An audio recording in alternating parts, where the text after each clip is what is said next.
Saudas irmãs e irmãos com a graça e a paz do nosso Senhor Jesus. Essa é uma data muito importante para as mulheres em todos os países do mundo. Embora na minha concepção todos os dias deveriam ser para homenageá-las, já que elas se doam todos os dias do ano. De fato, o ano de 1975 foi designado pela ONU como o Ano Internacional das Mulheres. E o dia 8 de março foi definido pelas Nações Unidas como o Dia Internacional das Mulheres, e que é celebrada em mais de 100 países no mundo, e que tem sido um dia em que há protestos por direitos femininos diante de tantas violências e opressões que elas têm sofrido. Infelizmente, em muitos países do mundo, essa data é completamente ignorada. Assim, esse dia tem como objetivo lembrar as conquistas sociais, políticas e econômicas das mulheres, independente de divisões nacionais, étnicas, linguísticas, culturais, econômicas ou políticas. É claro que já ouvimos algo relativo a essa celebração, porém o desejo de se criar essa data remonta ao final do século XIX e começo do século XX, tanto nos Estados Unidos como na Europa. O que ocorria eram lutas feministas pelo direito ao voto e melhores condições de trabalho para elas que eram ignoradas. E foi em 26 de agosto de 1910 que na segunda Conferência Internacional das Mulheres Socialistas em Copenhague, que a alemã Clara Zetkin propôs que uma data anual fosse instituída para marcar as lutas por direitos para as mulheres trabalhadoras, mas sem que uma data fosse estabelecida. O que aconteceu é que o Dia Internacional das Mulheres passou a ocorrer a partir de 1909, em dias diferentes de fevereiro e março, o que dependia do país.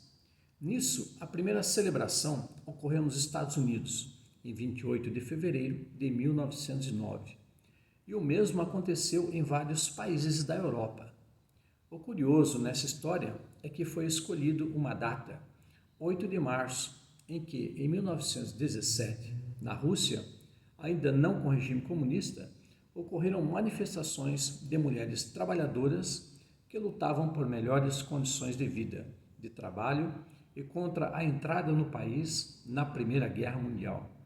Esses protestos foram reprimidos brutalmente e o dia 8 de março foi o pior desses dias. E hoje a data é uma realidade para as mulheres. Porém, parece que a data não é levada a sério, porque a violência e falta de respeito para com elas tem aumentado constantemente em nosso e em muitos países pelo mundo.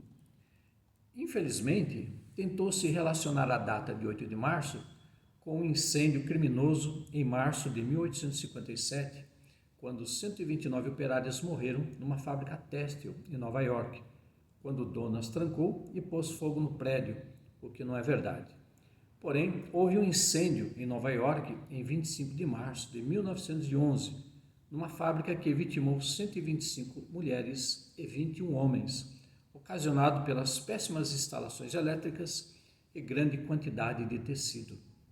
Na época, os proprietários das fábricas trancavam seus funcionários para evitar motins e greves, e nesse incêndio as portas estavam trancadas e nada tem a ver com mulheres fazendo motins.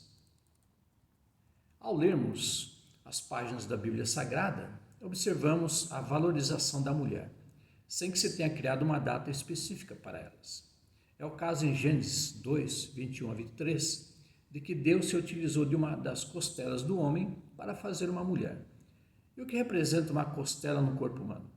É uma base de sustentação.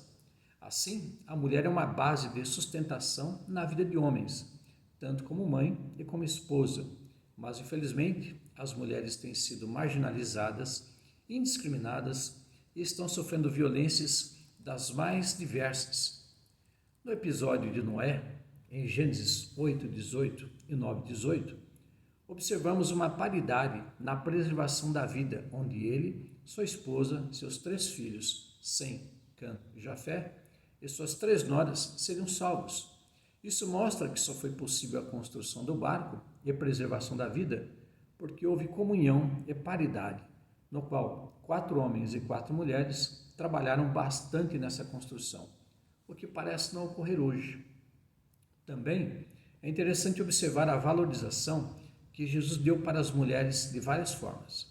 Ele valorizou a mulher samaritana, que era desprezada pelo povo judeu, como atesta João 4, versículos 6 a 9. E o mais importante nesse episódio é que quando Jesus lhe pediu água para beber, mesmo sabendo que os judeus não se relacionavam com os samaritanos. Em João 8, 3 a 11, Jesus salvou uma mulher que tinha sido pega por adultério, de modo que perguntou aos escribas e fariseus se eles também não tinham pecado. Ao reconhecerem que também haviam cometido transgressões, se retiraram. E em seguida Jesus a perdoou, mas desde que ela não voltasse a essa prática, salvando-a do pecado físico e do pecado espiritual. Jesus, ao ser procurado por uma mulher cananeia, que tinha uma filha que sofria por estar endemoniada, a libertou após ter testemunhado sobre a grande fé desta mulher, que nem era judia. É o que relata Mateus 15, versículos 22 a 28.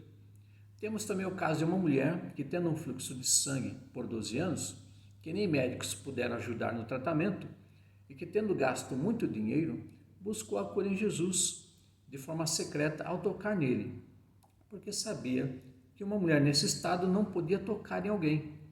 Após ter sido curada e questionada por Jesus, ela foi curada desse mal de fato, como registra Marcos 5, versículos 25 ao 34. Em João 11, versículos 3 a 45, temos o relato de Jesus que ressuscitou a Lázaro, porém ele veio para consolar as irmãs dele, Marta e Maria, que estavam sofrendo e chorando. Essa atitude demonstra que Jesus, sendo empático, sentiu a dor delas, chorou e o ressuscitou, devolvendo-a são as irmãs. Em Lucas 7, versículos 11 a 15, Jesus se compadeceu de uma mulher viúva da cidade de Naim, o qual seu filho tinha morrido, e o ressuscitou, devolvendo-o são a sua mãe, que sofria, demonstrando assim empatia para com ela. No Evangelho de Marcos 1, versículos 29 a 31, Jesus curou a sogra de Pedro, que estava enferma, com febre, demonstrando cuidado. É interessante observar quem buscou investir no ministério terreno de Jesus, quando ele deixou o ofício de carpinteiro e chamou os discípulos para segui-lo, e que também deixaram os respectivos ofícios para o seguirem. Lucas 8, de 1 a 3, demonstra essa sensibilidade das mulheres. Por isso que Jesus não deixou por menos, quando ao ressuscitar, deu privilégio às mulheres, para que o vissem vivo, como Lucas 24, versículos de 1 a 10, atesta. Chegamos ao texto de Lucas 2, 41 ao 52, em que, tendo José e Maria ido para Jerusalém, no retorno descobriram que Jesus ficara para trás e voltaram para o buscar. O episódio mostra que Jesus, sendo o Deus Filho encarnado, por respeito às mulheres, se colocou submisso para com a sua mãe.